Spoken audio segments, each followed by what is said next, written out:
Стиль семьи Шелби – это не просто одежда, это язык статуса и власти.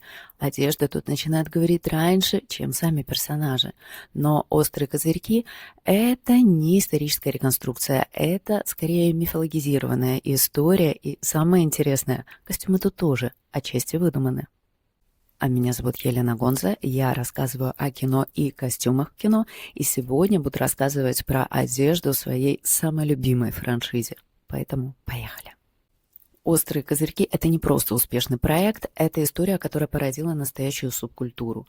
Ну, правда, совсем немного фильмов и сериалов могут похвастаться тем, что они влияют на моду. Это может происходить 1 или 2 сезона, но не более. А «Острые козырьки» сделали настолько популярными те самые кепки, что они являются одним из самых продаваемых аксессуаров в Великобритании по сей день.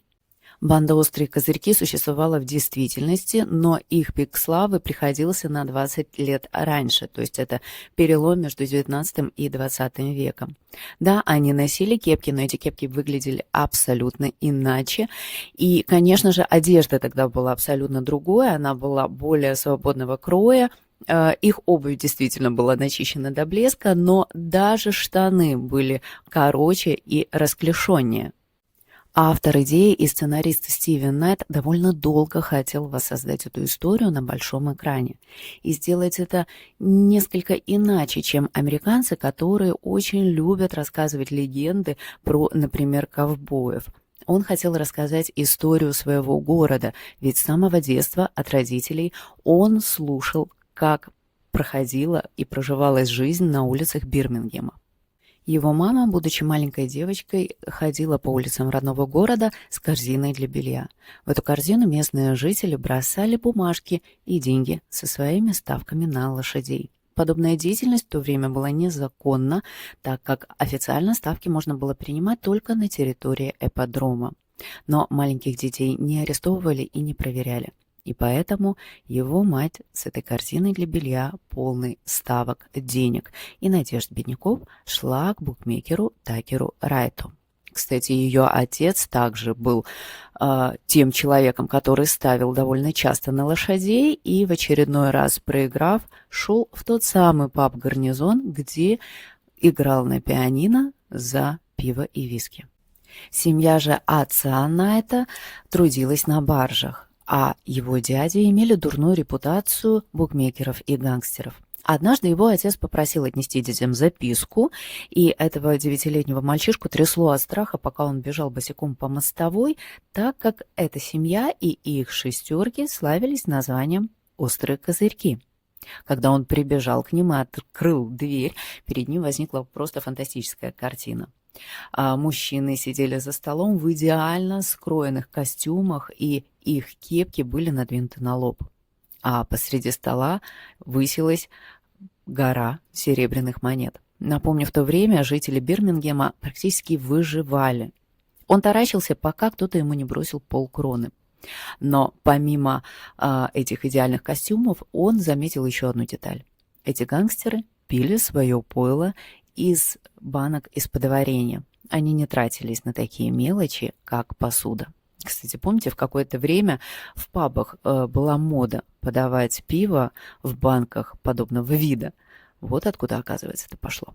Конечно же, слушая подобные истории, Стивену Найту хотелось воссоздать это все, ведь он практически воображал себя ходящим по этим улицам и видя подобных персонажей. Некоторых, кстати, он и оживил на экране. Он с этой идеей лет, наверное, уже 30 назад, за 20 лет до съемок сериала, пошел на Channel 4, но они не захотели браться за эту идею, и он говорил, что слава богу, потому что иначе этот сериал не имел бы такого успеха. Он уехал в Лос-Анджелес, занимался довольно успешными проектами, а потом вернулся домой. Тогда как раз телевидение получило второе дыхание за счет того, что сериалы стали становиться популярными. Кто-то предложил Найту написать сценарий тоже, а идея у него уже была. Как он рассказывает о том, как он пишет сценарии, он садится и говорит себе, ну, это все понарошку. Сейчас я просто получу удовольствие, просто расскажу историю на бумаге. и начинает накидывать.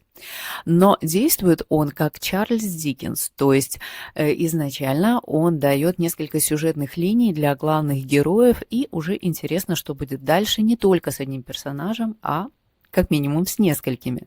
Точно так же, когда он писал сценарий для первого сезона «Козырьков», это уже была история долгосрочная.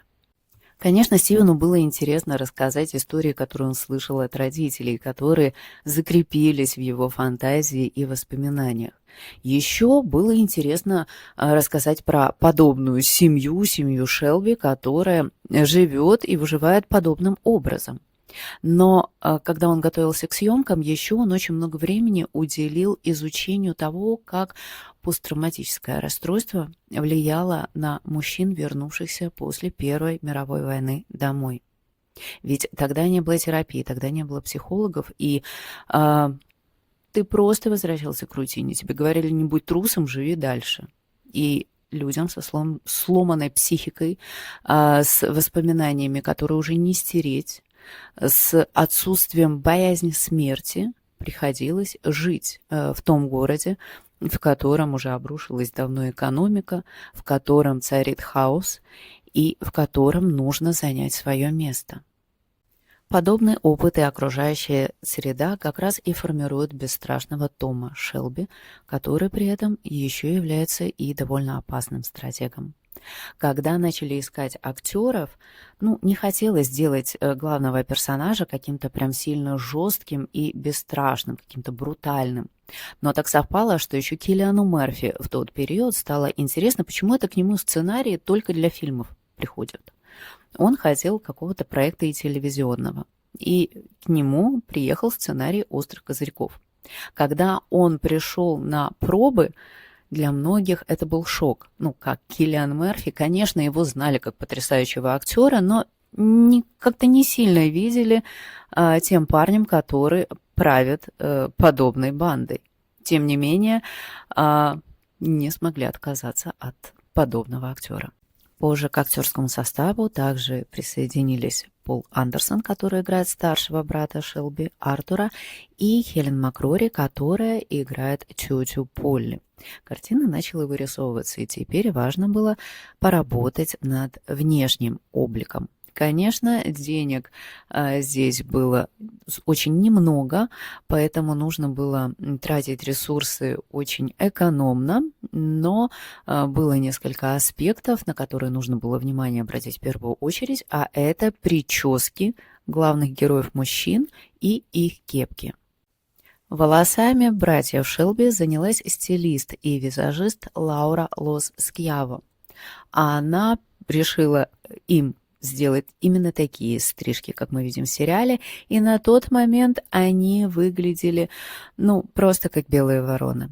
Артуру очень не нравилась его стрижка, а Тому казалась она тоже смехотворной. Киллиан Мерфи рассказывал, что когда он выходил из роли Тома и выходил на улицу, над ним даже смеялись.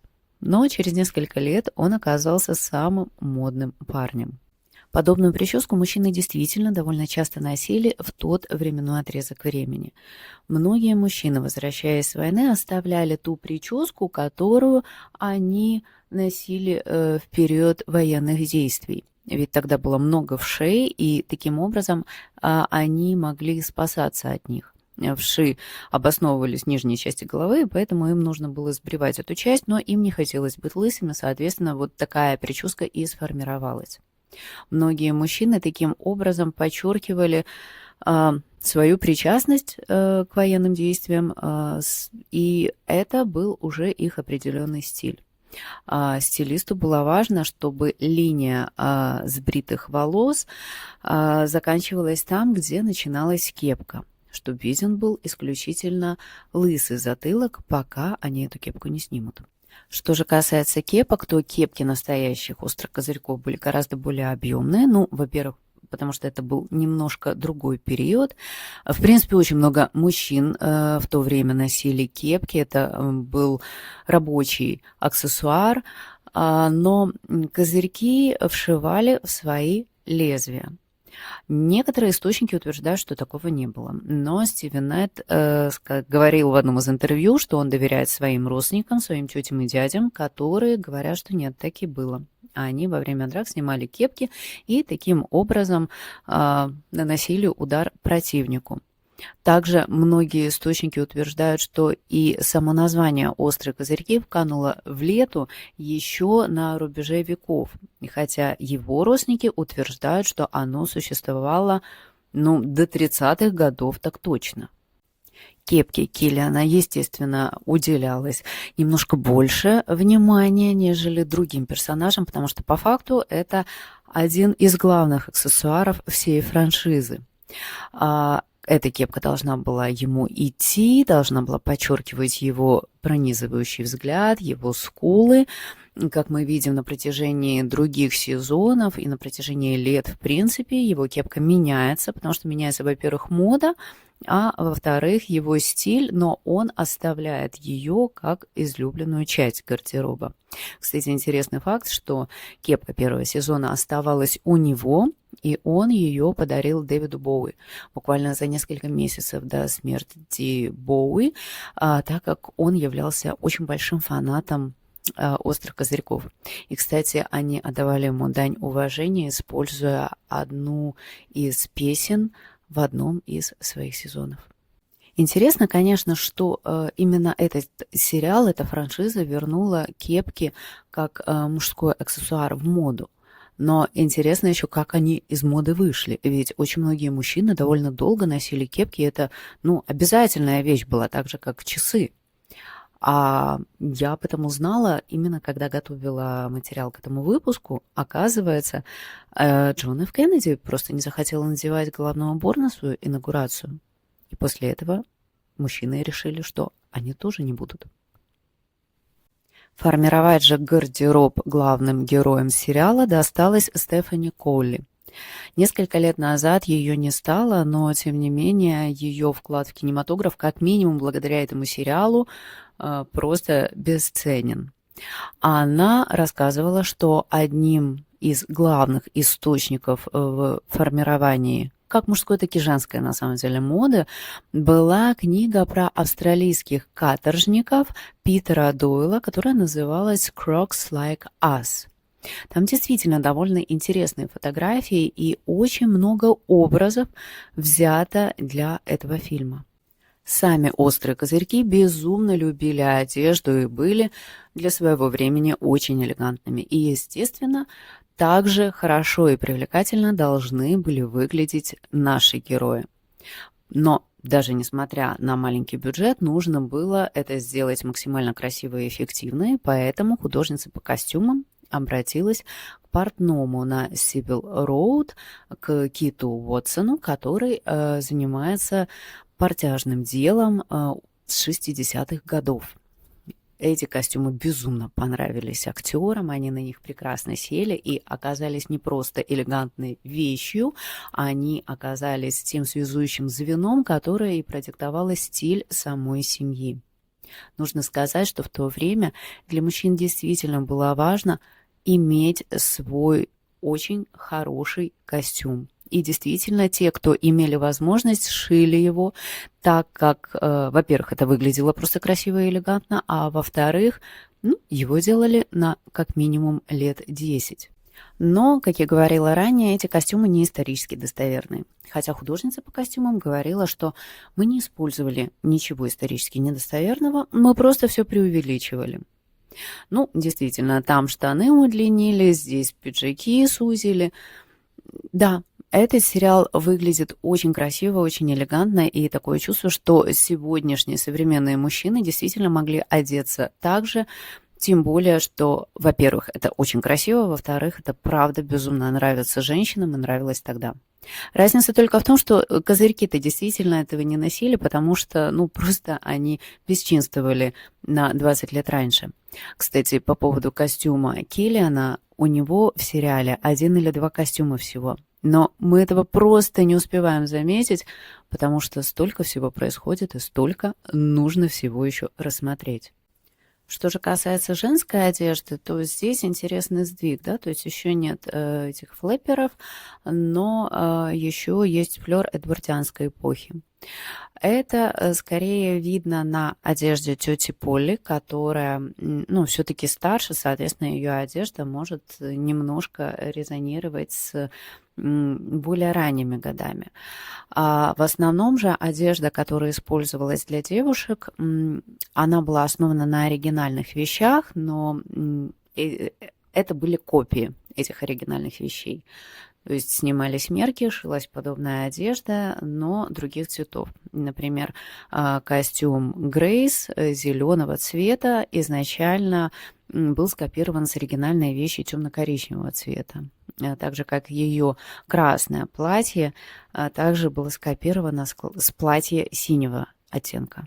Хелен Макрори вспоминала, что она прям требовала, чтобы ее гардероб состоял из узких юбок, ботинок до колен с маленькими пуговками на них, с хорошего такого высокого корсета, чтобы было видно, что эта женщина на пружинах, в том плане, что это как кошка, которая гуляет сама по себе, и она за 15 минут может собрать чемодан и вообще из страны уехать.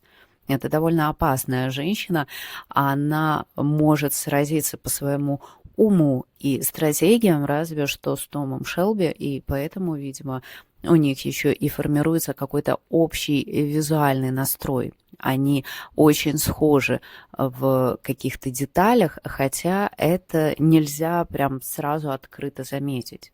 А вот самая эффектная вещь сестры Томми Эйды Торн, или, ну, она у меня просто ассоциативно как Ада возникает в голове, поэтому я ее буду называть Ада, уж простите.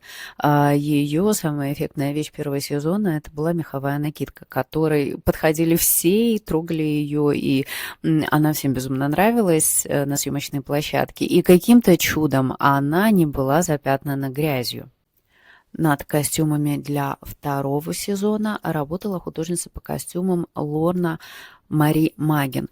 У нее не так много каких-то интервью, поэтому особо что-то рассказать детализированно не получится. Но когда вы смотрели этот сезон или еще посмотрите, наверняка заметите, что здесь уже влияние флапперов есть, и мода немножко приближает нас к Великому Гэтсби. Костюмы женщин здесь особенно хороши, так же, как и в третьем сезоне, над которым, кстати, работала другая, Александра Колфилд.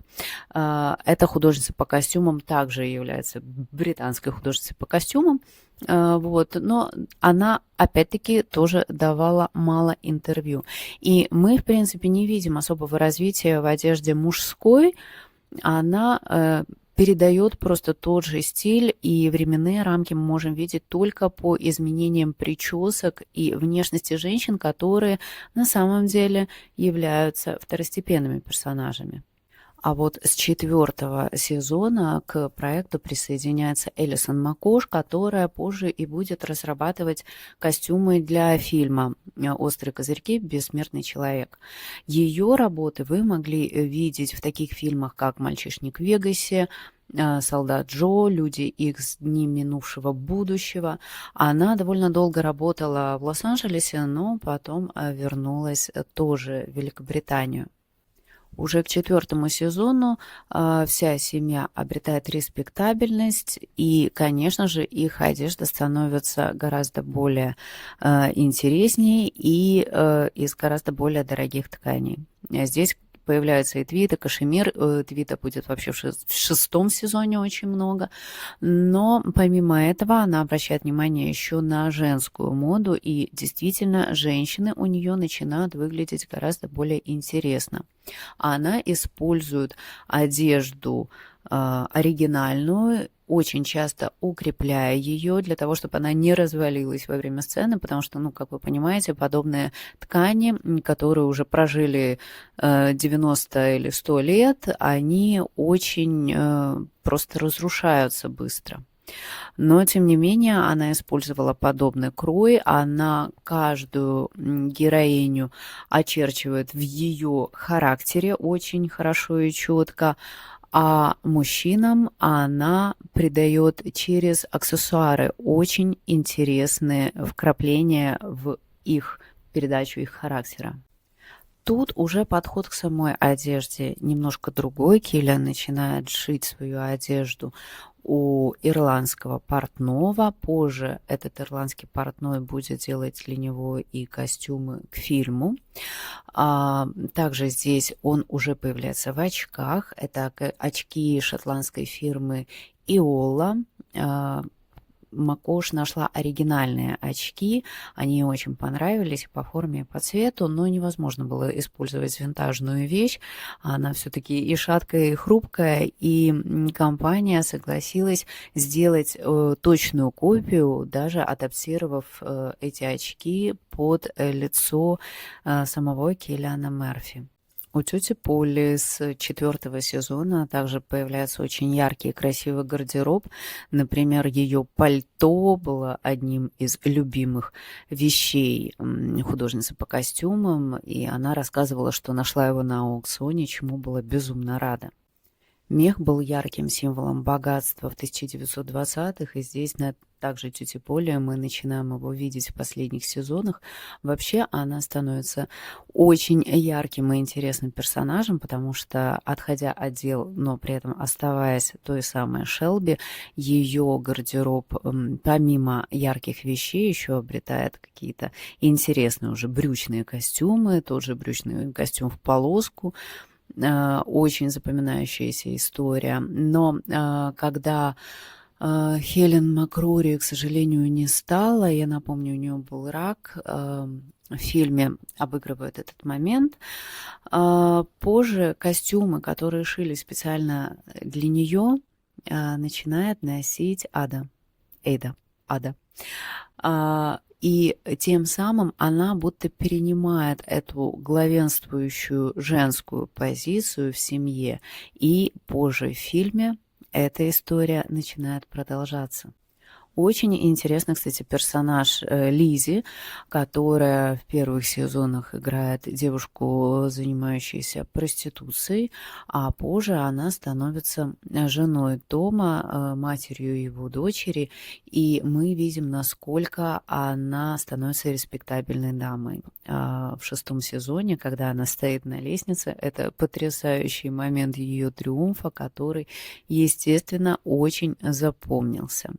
Также мне безумно понравилась роль Анни Тейлор-Джой, которая играет Джину, жену Майкла. Они приезжают из Америки, и у нее как раз этот гламур 30-х годов Голливуда очень резонирует. Она действительно выглядит как одна из актрис довольно популярных, и ее образы очень отличаются от образов каждой из героинь. В принципе, при разработке этого сериала уделялось всегда очень щепетильное внимание даже актерам массовки. Их одежда всегда должна была соответствовать внешнему виду абсолютно правильно, несмотря на то, какой художник по костюмам занимался этой деятельностью. Безумно интересный сериал, но знаете, что самое интересное в нем? Он не был популярный.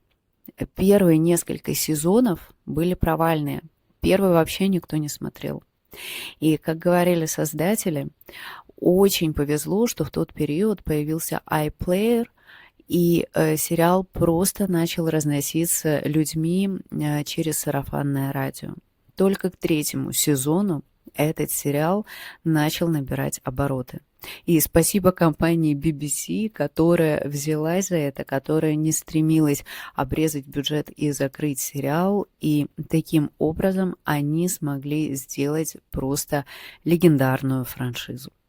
Несмотря на то, что Элисон Макош разрабатывала костюмы для героев сериала «Острые козырьки» на протяжении последних 3 сезонов, не так давно в одном из интервью она говорила, что создание костюмов для персонажей сериала и создание костюмов для персонажей фильма отличалось кардинально. Дело в том, что когда делались костюмы для сериала, основная идея была в том, чтобы одеть в семью целый актерский ансамбль. Хотя тогда казалось, что это путешествие одного человека. Но нет, оказалось, что путешествие одного человека мы видим теперь в полнометражном фильме долгожданном «Острые козырьки. Бессмертный человек». В промежутке между окончанием съемок сериала и началом производства фильма было несколько совместных проектов художницы по костюмам и Киллиана Мерфи. Это фильмы «Такие мелочи» 2024 года и фильм «Стив» 2025 года. И в период этих съемок они не единожды возвращались к тому, что, наверное, стоит поставить финальную точку в истории Тома Шелби. Кстати, не так давно Киллиан Мерфи говорил, что выйдет несколько фильмов про острые козырьки, правда, сниматься он будет только в одном. Посмотрим, но, несмотря даже на финал этого фильма, не удивлюсь, если его образ появится и в последующих заявленных фильмах или проектах пока что. Так или иначе, сейчас у нас есть прекрасная база для того, чтобы рассмотреть, как трансформировались некоторые персонажи и каким образом были представлены новые герои. Действие фильма переносит нас из 1920-х и 1930-х в 40-е, а это было не сильно простое время для Бирмингема, хотя, учитывая сериал, такое чувство, что для этого города в принципе очень долгое время было непростым, но в 40-х годах город был очень сильно разрушен из-за бомбардировок в период Второй мировой войны. Макош рассказывала, что у них было много ориентиров, и ее команда использовала множество фотографий для создания образов персонажей. Но были некоторые элементы гардероба, которые, естественно, должны были перекочевать из сериала в фильм. И я имею в виду, конечно же, кепки. Над кепками для этого фильма работал лондонский шляпник Герберт Джонсон, который довольно тесно сотрудничает с Макош. Конечно, наверное, можно было купить и просто кепки, но дело в том, что обычные, продаваемые в магазинах, гораздо более шире, и на экране они смотрятся не так красиво, как эти. А эти кепки он специально сужал для каждого героя, и как Киллиан, так и Барри ездили на примерки для того, чтобы каждому из них создали его идеальную кепку. Художница по костюмам в принципе гордится тем, что большая часть одежды, которую мы видим на экране, делалась местными производителями. Она говорила, что вся обувь, рубашки, галстуки, пиджаки шились в Лондоне. В частности, компания Cosprop делала очень много одежды, а также портной Крис Кёр. Кстати, в конце января Кейт Миддлтон появлялась в пальто от него. Он использует выкройки своего отца, то есть там уже целая традиция по пошиву не только хорошей, но и качественной одежды.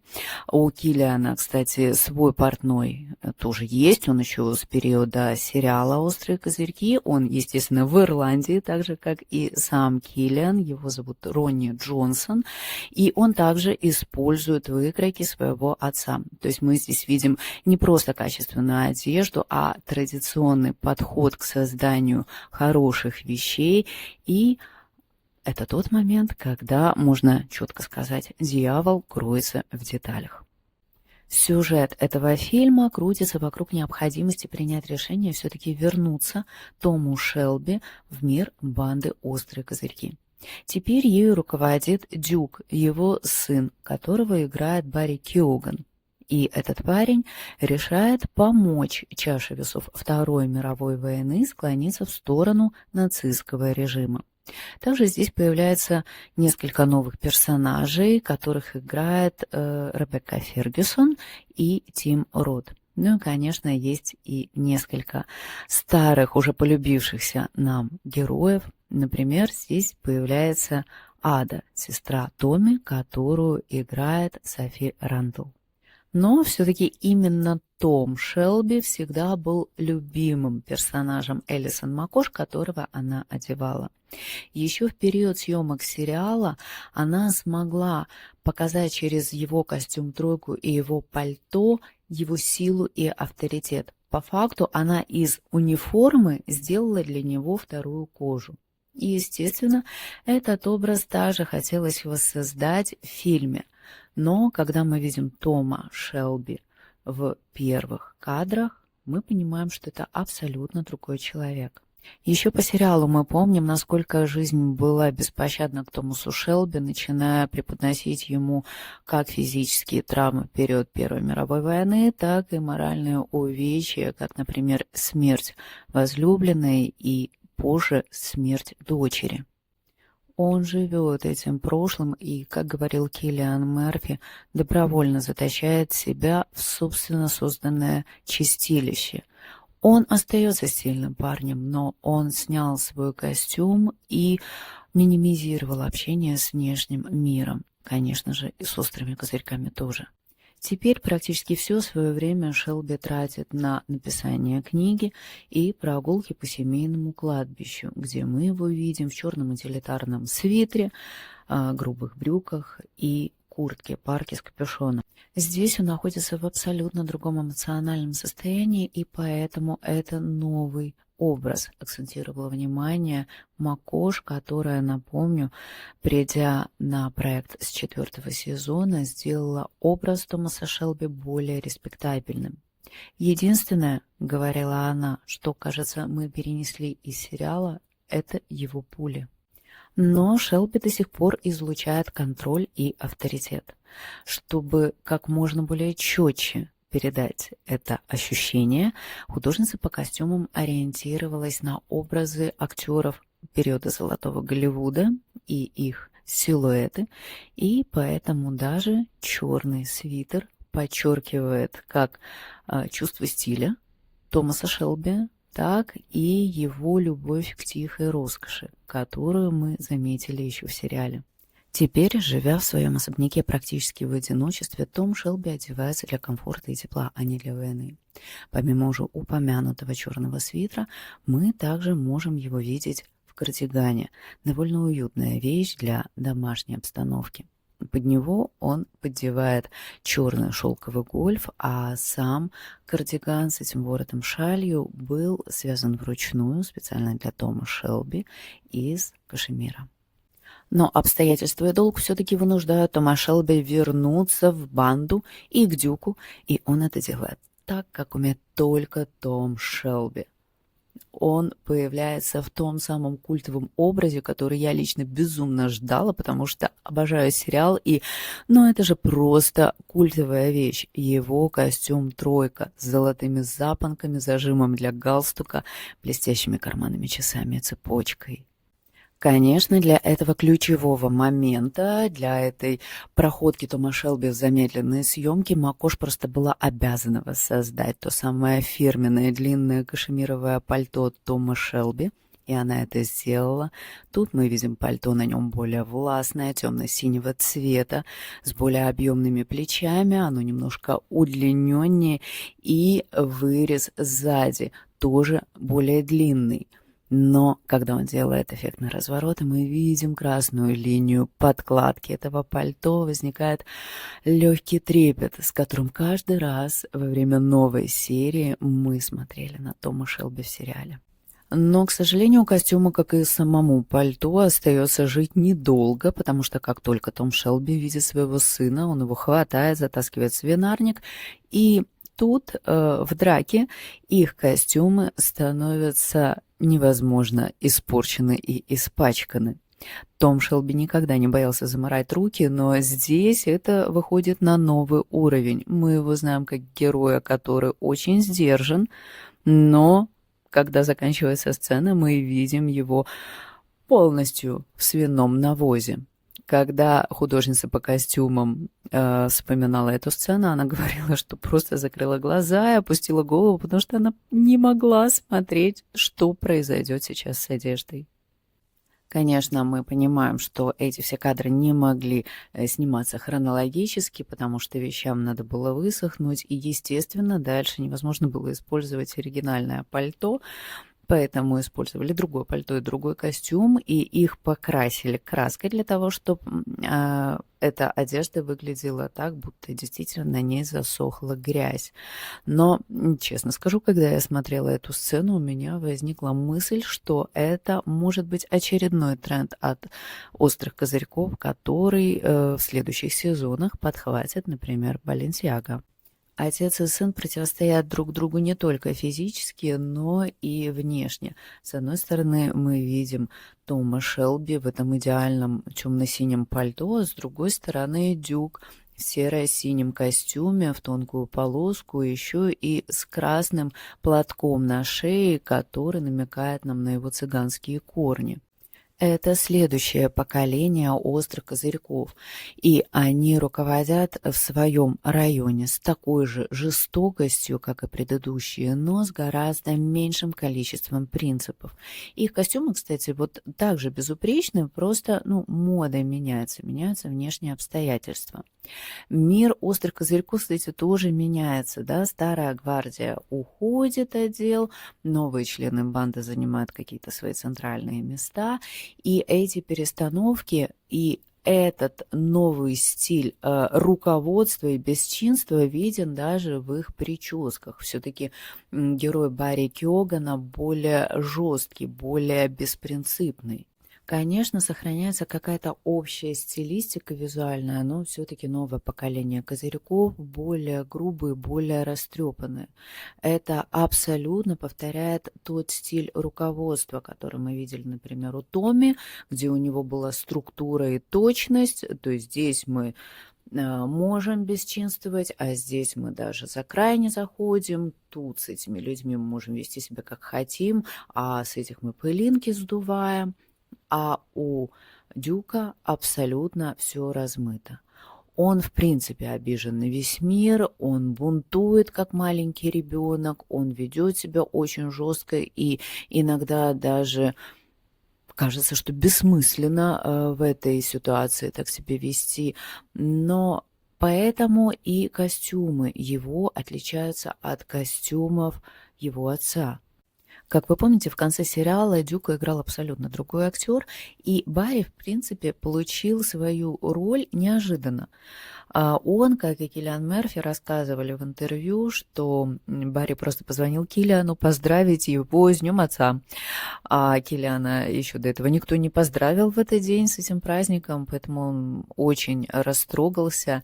И, кстати, они же не просто так созвонились, они были знакомы и снимались у Нолана в «Дюнкерке». Так вот, когда Барри получил эту роль, естественно, ему хотелось вжиться и с самого начала участвовать в разработке образа его персонажа. Элисон Макош, учитывая, во-первых, временные рамки, во-вторых, цыганские корни персонажа и, в-третьих, его местоположение в мире, его статус, предложила, во-первых, использовать цвета. И теперь мы видим его розовые рубашки, его галстуки и шали, та же уже упомянутая косынка красного цвета, которую он, кстати, еще и обрамляет этой золотой булавкой. Кстати, все украшения были оригинальные, но они их специально воспроизвели в копию и использовали не аутентичные украшения, а те, которые воссоздали. И Барри эта идея очень понравилась. Также мы видим, что его силуэты отличаются от силуэтов отца, но я объясню, в чем здесь еще изюминка. Естественно, герой Киллиана Мерфи все-таки уже прожил жизнь, да, и та одежда, которую мы продолжаем носить уже в более зрелом возрасте, иногда соответствует той одежде, которую мы носили в определенный период жизни, когда мы были счастливы, мы были востребованы, мы себе нравились. И поэтому мы повторяем эти силуэты и дальше, хотя иногда они уже могут казаться старомодными. Здесь, естественно, Барри не может повторять подобные костюмы, это не его жизнь, это прошлое Киллиана, героя Киллиана. Но у Барри костюмы и не похожи на модные силуэты. И, как говорила Макош, это и не важно, ведь он акцентирует свое внимание все-таки на своих корнях, и его силуэты больше похожи чем-то на цыганские костюмы. Тем самым герой Барри получает свою аутентичность, и он действительно не похож ни на кого из других членов банды.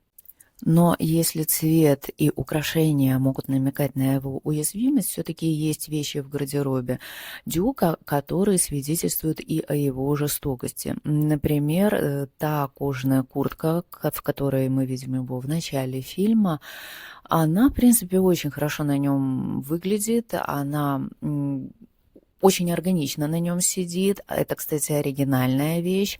Но неужели кто-то из вас может представить кого-то из членов банды периода сериала в подобные вещи? Ну, нет. Они все-таки были очень верны своему стилю, качеству одежды и тканям. А здесь же нужно учесть тот момент, что новые члены банды носят действительно другие силуэты. Они здесь носят уже более широкие кепки, они носят более узкие лацканы. Их одежда, в принципе, выглядит молодежнее, они как бы и младше. Но главное ядро здесь в том, что это уже не семья. Это люди, которые собрались в банду, и поэтому у них нет этого единого стиля, который так поддерживался в сериале. И мало того, мне кажется, что, во-первых, диктует их разрозненность, это отсутствие стиля. А во-вторых, мне почему-то вспомнился фильм «Квир», описание здесь вот по ссылочке будет. Тогда над костюмами к этому фильму работал Джонатан Андерсон, теперешний креативный директор Dior, и он тогда очень щепетильно исследовал послевоенную мужскую моду. И он говорил, что как раз в тот период начали продаваться в магазинах мужские костюмы. Так вот, почему-то создается впечатление, что эти ребята могли бы абсолютно спокойно идти и покупать себе костюмы, которые подойдут в магазине. А если бы старая гвардия до сих пор руководила острыми козырьками, они бы ни за что на это не пошли. И так же, как мы видим, как герой Киллиана выглядел бы идеально в костюме тройки от своего ирландского портного. В этом фильме мы снова видим Аду, сестру Тома Шелби, которую играет Софи Рандл. И стоит отметить, что ее внешность и фигура как нельзя лучше подходят под тот временной отрезок, который показан в фильме. Художница по костюмам говорила, что ей очень хочется подарить Аде момент цвета и силы. И, конечно же, через костюмы это можно сделать идеально. Когда мы видим ее фиолетовое пальто, я лично не могла оторвать глаз. Оно выглядит фантастически на ней. Это, кстати, оригинальная ткань того периода. А еще оно покрашено вручную. И, как замечала Макош, если присмотреться, мы можем видеть, что передняя часть рукавов, а также часть подола пальто немножко отличается по оттенку. Этим цветом они хотели передать энергию персонажа и потратили довольно много сил и проб для того, чтобы найти правильный оттенок. Но все-таки самым ярким образом Ады, и, наверное, не только в фильме, а вообще за всю историю Козырьков, стал ее красно-малиновый костюм с накидкой, с туфлями в тон и с чулками, естественно, со швом сзади. Конечно, в первую очередь приковывает внимание силуэт и выбор самой модели этого костюма, однако художница по костюмам акцентировала внимание, что здесь очень сложным был выбор правильного оттенка. Тут, кстати, присутствует два оттенка малинового цвета, и этот костюм был покрашен вручную. Сложность в выборе оттенка заключалась в том, что, во-первых, он должен был красиво и органично, и женственно смотреться на самой Аде. Во-вторых, конечно, на камеру он должен был также хорошо выглядеть. Ну и в-третьих, извините, но есть этот момент, красный цвет крови также должен был на нем смотреться ярко и органично. Но, найдя правильный оттенок среди множества образцов, нужно было учитывать и детали, которые, конечно же, были очень щепетильно воссозданы. Например, шляпка Ады была также сделана вручную, а позже вручную окрашена. Очень скрупулезно относились к поиску перьев, к поиску туфель, и мы видим, что команда художницы по костюмам проделала огромную работу. В принципе, сама Ада — это персонаж довольно сложный. У нее сложная судьба. Она очень яркая женщина и в то же время очень сильная, несмотря на все эти перипетии, которые с ней происходили. И поэтому этот образ должен был показать всю силу, всю яркость, всю особенность этой героини. И мне кажется, они с этим справились на 120%. Мне кажется, что вот этот скрупулезный подход к правильному гардеробу Ады рождается не на простой симпатии. Все-таки она одна из Шелби, но это та Шелби, которая поступает абсолютно иначе, нежели все остальные члены семьи. Она, в принципе, очень ценит понятие «семья». И когда она уходит в политику, для нее ее избиратели являются ее семьей. И она делает все от нее зависящее, чтобы им было хорошо. Она старается поступить правильно. Хотя иногда уже изначально видно, что план провален, и даже не стоит начинать. Нет, она будет делать все, что от нее зависит. Даже когда к ней изначально относятся негативно и просят куда-то деться. Нет, эта девушка поступает правильно. И здесь мы видим эту правильность, которая подчеркивается через ее костюмы. Новый персонаж во вселенной «Острых козырьков», персонаж Ребекки Фергюсон, Каола, которая является очень таинственной фигурой, но отсылающей к прошлому Тома. Она является сестрой-близнецом Зельды, матери Дюка, сына Тома. Она из цыган и своими способностями иногда пугает Тома. А еще непонятно, за кого она, потому что ее действия основаны исключительно на ее убеждениях. Когда прорабатывался образ этого персонажа, обращали внимание как на фотографии предыдущих эпох, так и на современные. И поэтому мы здесь видим смешение стилей, и по факту персонаж Каула вне времени. А вещь, которая очень с ней теперь ассоциируется, это ее кожаный плащ-пальто. Это, кстати, оригинальная вещь, и когда его нашли, очень хотели использовать, потому что, он красивый, но не знали, получится ли его вернуть к жизни. Но его покрасили, и все получилось. Кроме того, эта вещь очень красиво смотрелась на актрисе, поэтому его решили использовать и, кажется, не прогадали. А отсылкой к сериалу в образе этой актрисы являются ее ботинки. Подобные ботинки носила тетя Поля в исполнении Хелен Макрори. И, конечно, ее дух должен был присутствовать в какой-то из сцен. Что же касается Беккета, персонажа которого играет Тим Рот, то здесь история повторяется так же, как в сериале, а именно этот персонаж основан на реальной исторической личности. Это был мошенник, который сотрудничал с Гитлером и который действительно хотел вкинуть в казну Великобритании фальшивые купюры. Операция эта в истории, кажется, называется Бернхард, и это действительно существовало. Макош, когда создавала костюмы для Рота, говорила, что она хотела пробиться к этому чувству одиночества Дюка, как будто немножко есть от учителя истории что-то в образе Тима Рота. Его пальто, на самом деле, отдает каким-то таким теплом и действительно чем-то, что может и носить отец. И его рубашки также более мягкого кроя, которые действительно могут вызывать это чувство, что этот человек может тебя защитить.